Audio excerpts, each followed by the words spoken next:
He didn't name a starter, but he said Tegra's going to play. He's earned that with the way he's performing. What have you seen out of him and the jump that he's made? I think it's confidence in how he's playing. You know, that once again, like as you get older as a lineman, the game slows down. I think it's really starting to slow down for him. Using his physicality, using his size, using his strength has been showing up a lot. And so, yeah, he's been getting thrust in there. And the beautiful thing about this place, as always, is the guys he's going across with, Tyleek and Ty and Hayro. And, I mean, we've got some dudes over there that are showing up. And so when you're practicing, you're getting real reps. And so you can examine the good and the bad and what happens, you know, why did it work and keep doing it? And when you get beat or you give something up, why did that happen as well? And he's, you know, when he's been thrust in there, like he hasn't backed down and he's doing some good stuff. Obviously, the con of having a sickness run through your wound for a couple of weeks is you don't maybe get to build the continuity you want to build. But what's the best thing that came out of that? Finding, I think I told you guys through the spring coming out, like felt like we were going to be able to get to 8, maybe 9 guys that you feel like could go in the game and play for us. And so those guys that maybe would have been a little lower, got less reps, started getting those. The second thing that showed up too, I mean, there was at some point now where we had guys double dipping in camp, which you normally don't have. That's a springtime thing in the fall. And it brought out a little callous and toughness of some guys that honestly, like, you'd hoped was there, and we hadn't seen it, and we'd had a chance to see it, you know. And so, yeah, because nobody cares. We got the sickness. We got to practice. Can you go 3 groups? Coach, you got it. We'll figure it out. The guys, they didn't back down from that. And like I said, some of those young guys, you know, getting multi-position flex reps, that's all positive. Yeah, you'd like continuity. You'd like to know, here's the 5 and here's what we're going with. We just didn't have that luxury, and right now that was okay. Don't forget George Fitzpatrick on the goal line. Right now? Yeah, solid working to that number right now for sure. What more, as far as the right guard spot, Tegra's going to play, what more do you need to see to finalize maybe like who's going to start there? What do you, in the next like 9 days or so? I think consistency from whoever is in that spot. The riding the roller coaster, like you do something really well and then the next play something else shows up and it's like, ugh, where'd that come from? So getting those out, but then also being able to still throw in Carson and throw in Luke and have Austin slide over and play some stuff too. I mean, that's where I said, you know, back to the original question, like that's really built some confidence and, you know, who can go grab it and hold on and be the guy, but we got a lot of guys that are fighting right there. Justin, I asked Brian this a week ago. Is the third tackle maybe Tegra? Because you guys have more depth seemingly on the interior than on the edge. Is that off base? How do you view that? Yeah, no, I think both the because of the sickness, because of what's went on, I mean, George and Zinue have played their best football of their career since I've been here. So the same, that's why you say you start building depth and looking at those guys, like they've put in real reps and gotten real reps versus real guys to where, I mean, a guy like George, like he's going into year 3. We all want it now. That's maybe not the case all the time. So for him to get those real reps and show up. So, no, I think we've built depth at the tackle. Like I said, I'm naming those guys. We've even had Ian Moore's had to run out there and play some 2 reps. Look pretty good for a guy that's not even been here a year. So I think the positive of that has been, you know, it's been visible. How different is that from what you guys went through last year where we had you had one of your starting guards was the backup tackle and your backup. How different is that this year? What is that feeling like for you to see these guys develop? You know, what a year. Well, I think it's not for me, it's for them. Like those young guys, like you said, like you got a guy like Tegra, like he's put in a lot of time and a lot of work, changed his body, done some stuff. Carson got here at, you know, 255, 259, and now he's a 300-pound guy, and he's a 12-game starter under his belt, and he's battling and playing and doing some things. So I think for them, when it starts bearing a little fruit of the things that you do tell them when you're coaching them, like if you work this technique, you work this fit, you work this communication, then this is going to show, you know. And so from a coaching standpoint, yeah, it feels a lot better when you're not looking around like, oh, hell, you put your right hand down now. Now, like I said, we had the sickness going back around, and it was, hey, just slide out, slide in. Hey, you're gonna 2 platoon and go both guards today. You got it, coach. And that was good for both parties. As a coach, where we could still practice, and then for the kids, getting really good reps that way. This unit's taken some criticism. Is there a way you can work that to your advantage?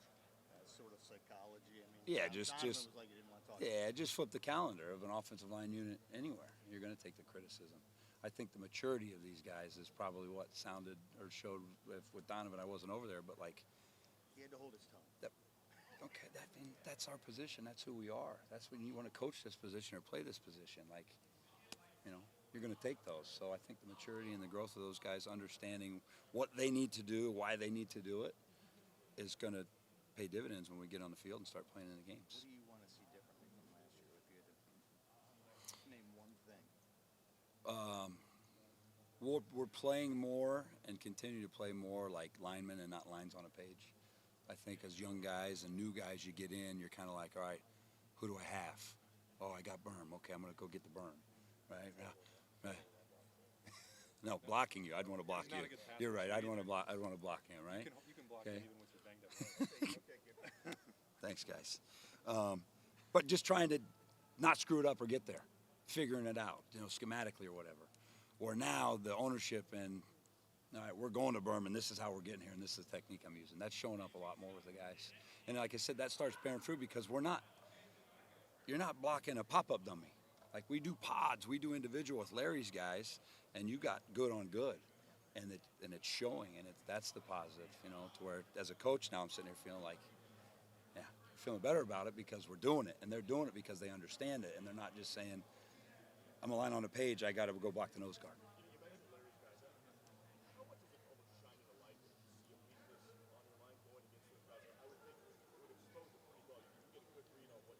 Yeah, it's another proof, though, of when you're in a matchup game. Ryan talks about this all the time. Like, it's you versus you. If you don't take the right step, if you don't communicate or get the right fit to the right identification, then really good teams or really good players are going to take advantage of that if you give them something that way. So you're playing you. So for us, to answer your question, yeah, the exposed, like, why did I get beat right there? Did he beat me or did I give it to him and he took it? And then Larry's guys can do the same. We get whatever the technique may be on a zone play or a gap play or whatever it may be, and we hit something big, he can watch it and say, hey, did you miss their fit? Did they miss their hands? So that, that good on good that we're getting to go is going to expose a lot of things, not necessarily of how good you are, but when you don't play as good as you are, if that makes sense. Hey, Justin, this might be too general of a question, but how have you seen your, recruiting approach, recruiting pitch mold change over the course of your time? It's still all about, in my mind, in our mind, like the evaluation. Like you have to be a guy that can come here and grow and perform and play. The changing has really been with the NIL landscape. And so figuring out what that piece really is, how vested and how far you have to be in that, what's their priorities. So I think that's going to be a fluid thing. But at the end of the day, like, I sound boring and cliche, right? But like if a kid loves football, wants to be great, wants to get developed, wants to be around and play against Larry's guys and those guys in practice, and we feel like we've evaluated them through camp or through tape and we've offered those guys, then we want to go get those guys. Is that 40? Is that 60? Is that 90? I mean, that's off our evaluation and what we have. So from the game of football hasn't changed. Recruiting changed, yeah, and all that, but you still got to take guys that you can go and develop because that day one ready-made guy in the offensive line set, point him out if you find him for me. You know what I mean? Because they're few and far between. You had a roster full with, 5 stars, wide receiver, quarterback, corner, wherever. And it seems like there's been a little bit of a struggle to get those top guys, to secure those top guys. Do you feel like your approach with NIL as a part of it, do you feel like it's working? Do you feel like the pitch that Ohio State is? Yeah, because we're not done yet. I mean, keep your head on a swivel here. December's a long way away, and the weekend's coming up soon, and, where guys are, where they're getting recruited, what position before. I mean, that's what we have to do. That's my job. That's coach's job as we go together. Is like evaluating guys that we feel can come here and develop and play and help us to continue to win. And so, yeah, stars matter, sure. My wife could point out and look like, that's a 5-star. That's a really good guy, right? But as I said, that pool of linemen is not as big as some of the others. Doesn't mean we shouldn't go get them. It doesn't mean we're not working to go get those guys. And like I said, doesn't mean that we're done either. Right? It's a long way to December too. So how do you turn this into Couple a more questions, destination spot?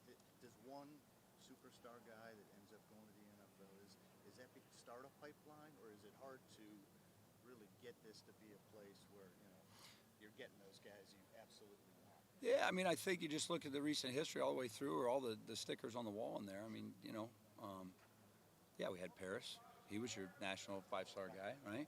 But then we had two other draft picks there that DeJuan wasn't a 5-star guy, right? Luke wasn't a five-star guy. They're good players, and they got developed. You know, those guys before I got here, all the guys on the wall. I mean, yeah, you'd love to go get all of those guys, but do they fit the next up round guys of the four-star guys? Are they really a four-star? Do they really fit? Do they really want to do that? From a pipeline, though, no, you just look on the wall in the room, and you've seen all those guys that have come from all different levels. Justin, where do you see?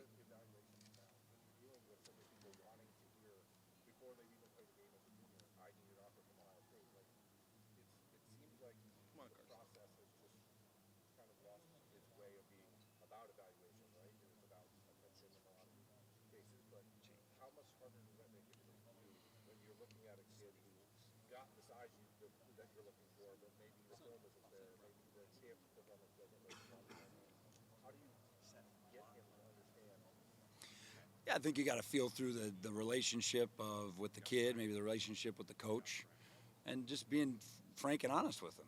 You know, I mean, I'm not smart enough to tell this guy one thing, this guy the other, and circle back, and then all of a sudden you come back and it's like, what was the message you gave here? Just trying to be as straight and communicative as you can. I still don't think, though, you get into early junior year, first 2 or 3 games, which we're going to do on guys that we felt like were right there and needed to see. That's when the next wave of offers and recruiting stuff goes into. If a kid's just looking for a check mark on the internet, yeah, I've probably failed at that my entire career early on until you know that they're a Buckeye. You? I would love to block you, Berm. I'm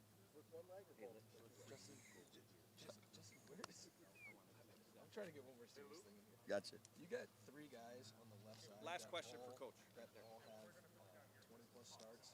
You've got Josh Frye, who's got, I think, 15 now. And you've got one who's either going to have 12 or have none. Mhm.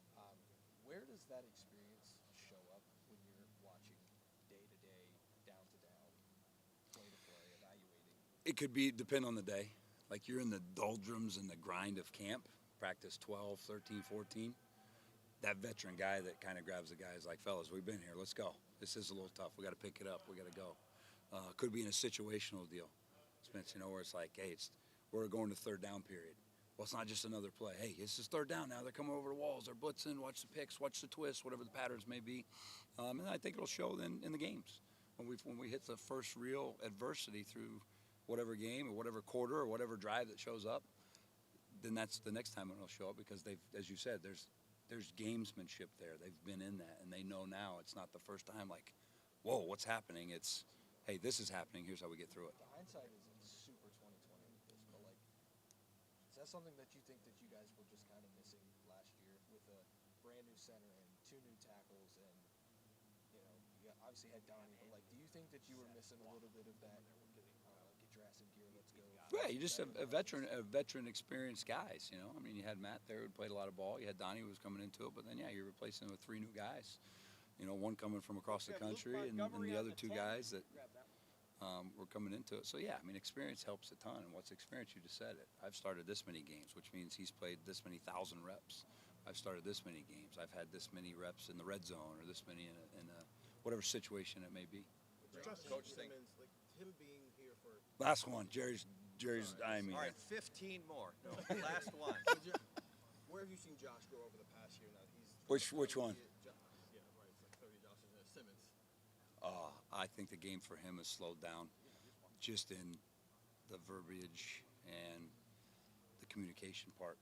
You know, it's the same, like he trying to be a line on a page and knowing what was the call and how am I getting there to now the next phase of like, I have him, but I may need to make this call because I might have a combo or something there. So I just think the reps with him, being in the system, being in the, you know, the techniques and the things and the toolbox he's built has allowed him to use his skill set, which is really high. You mentioned Paris and Dewan as guys, but obviously other guys also work with him too. With Joshua Simmons, can his development here also be a recruiting pitch of that's a guy who came here from San Diego State and looked absolutely. one way and now where he can Yeah. you use him? Yeah, there's all different types of stories. I mean, you get a guy that comes from far away, out of state, and buys in and bites in and develops and goes on and I mean, yeah, if he's walking across the stage or he's getting his name called, then yeah, he's the next sticker on the wall in the O-line room, and then it's the next guy looking and saying, we've done it with this guy, we've done it with this guy, and everybody's story's a little different, but they all got to where they wanted to go.